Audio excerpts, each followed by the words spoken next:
ابراہیم علیہ السلام کی قربانی اسی سبق کو دہرایا گیا ہے، اور اس میں ہمیں یہی سبق دیا گیا ہے کہ اللہ جو مانگے وہ دے دیا جائے۔ آپ اس سے اندازہ لگائیں کہ ابراہیم علیہ السلام رب حبلی من الصالحین دعا مانگتے مانگتے بوڑھے ہو گئے، اور تقریباً کچھ 84 یا 86 سال کی عمر میں اللہ نے حضرت ہاجرہ کے پیٹ سے اللہ تعالیٰ نے ان کو بیٹا دیا، جس کا نام انہوں نے اسماعیل رکھا۔ اور حضرت ابراہیم علیہ السلام کا مقام فلسطین ہے، وہاں آپ رہتے تھے۔ فلسطین اور مکہ تو اس وقت آباد ہی نہیں تھا، کالے پہاڑ تھے، نہ پانی، نہ سایہ، نہ درخت، نہ راستہ۔ تو اللہ کی قدرت ہے کہ یہ بچہ پہلی بیوی سے پیدا نہیں ہوا، جو تقریباً آپ کی، اگر حضرت ابراہیم علیہ السلام 84 کے تھے تو وہ 80 کی تھیں، اس سے بیٹا نہیں دیا، اس سے بیٹا بعد میں دیا۔ اور نوجوان بیوی 20-22 سال کی حضرت ہاجرہ شاہ مصر کی بیٹی، اس کے ساتھ اس سے اللہ نے بیٹا دیا۔ تو بڑھاپے کی اولاد تو دل کو پکڑ لیتی ہے، تو ابراہیم علیہ السلام کو ان سے بہت پیار، بہت محبت۔ ایک دم اللہ تعالیٰ کا حکم آیا کہ اس کو یہاں سے اپنی نظروں سے دور کر دو۔ اب کوئی اس کے سامنے انہوں نے لاجک نہیں مانگی، یا اللہ کیا مطلب، کس لیے، کیوں کر رہے ہو، 86 سال کی عمر میں بچہ دیا، اب کہہ رہے ہو آنکھوں سے دور کر دوں؟ کہ جی میرے رب، کدھر لے جاؤں؟ کہا جبریل آئے گا، تمہیں راستہ بتائے گا اور تم اس کے پیچھے پیچھے چلو گے۔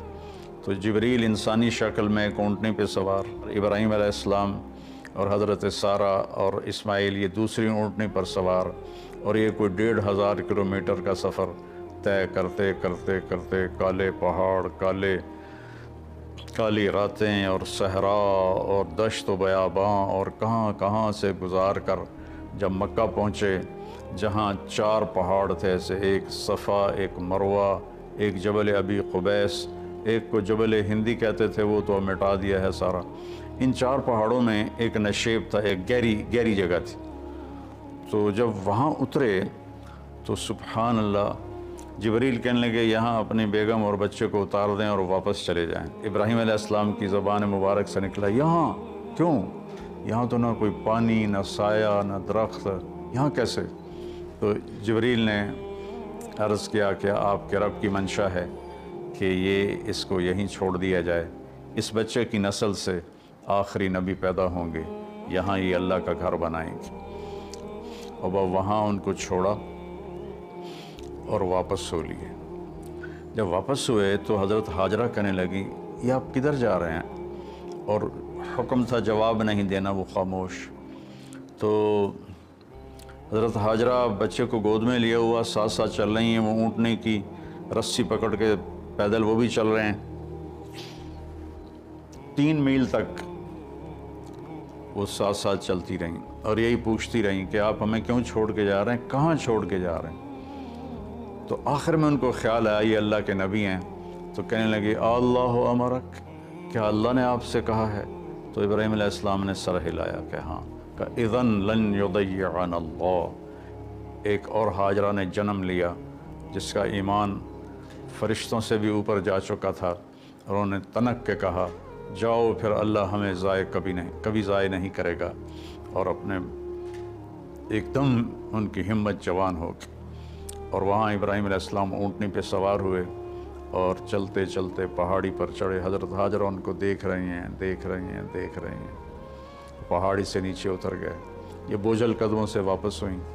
تو ابراہیم علیہ السلام وہاں جب بچے سے، بیوی سے اوجھل ہو گئے تو اونٹنی سے اتر گئے، اور پھر اللہ کے سامنے ہاتھ اٹھائے، ربنا انی اسکنت من ذریتی بواد غیر ذی زرع عند بیتک المحرم، یا اللہ میں نے تو اپنے بچے کو اور بیگم کو تیرے اس وادی میں جس میں نہ گھاس ہے، نہ تنکا ہے، نہ درخت ہے، نہ پانی ہے، نہ انسان ہے، غیر ذی زرع، میں نے وہاں چھوڑ دیا ہے، تو جان اور یہ تیرے بندے ہیں اور یہ جانے، اور واپس چلے گئے۔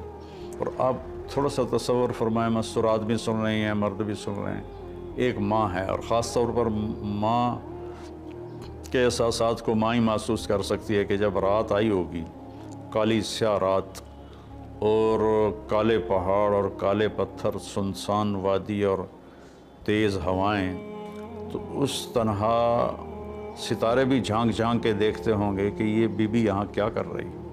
پتھر پہاڑ بھی گم سم تو پہلے ہی ہوتے ہیں، لیکن ان کے بھی دل کلیجے ہل گئے ہوں گے کہ یہ کیا ہو رہا ہے یہاں۔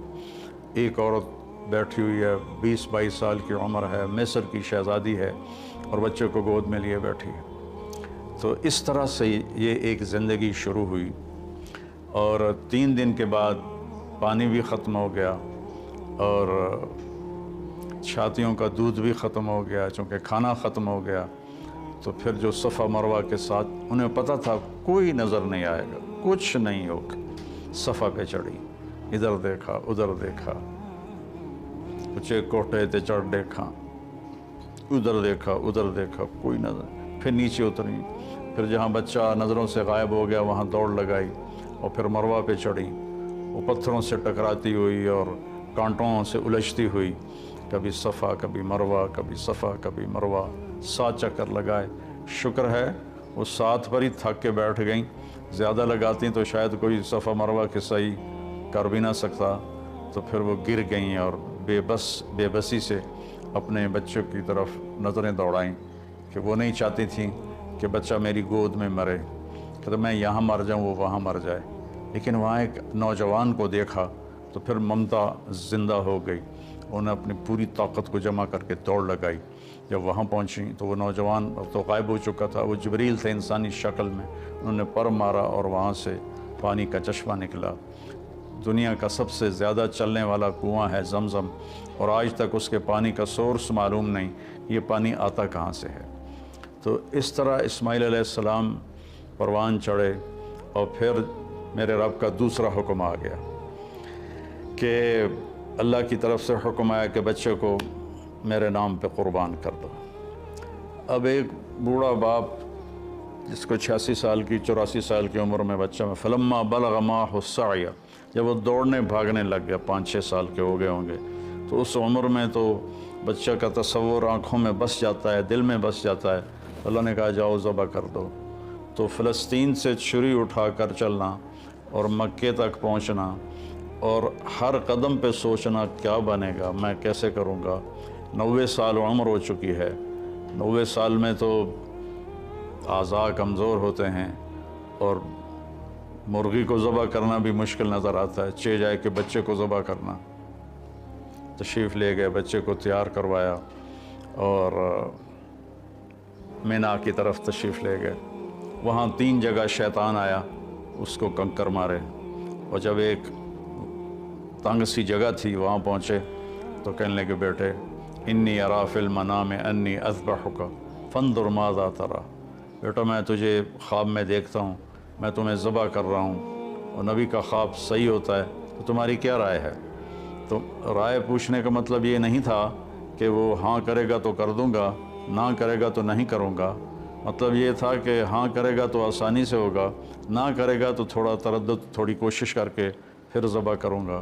آگے وہ نسل بھی ابراہیم علیہ السلام کے تھے، کہنے لگے یا ابا تفعل، میرے بابا، میرے ابا، میرے باپ جلدی کر، یا ابا تفعل، اس سے مطلب نکلتا ہے جلدی کر، اللہ کے حکم میں دیر کیوں کر رہا ہے؟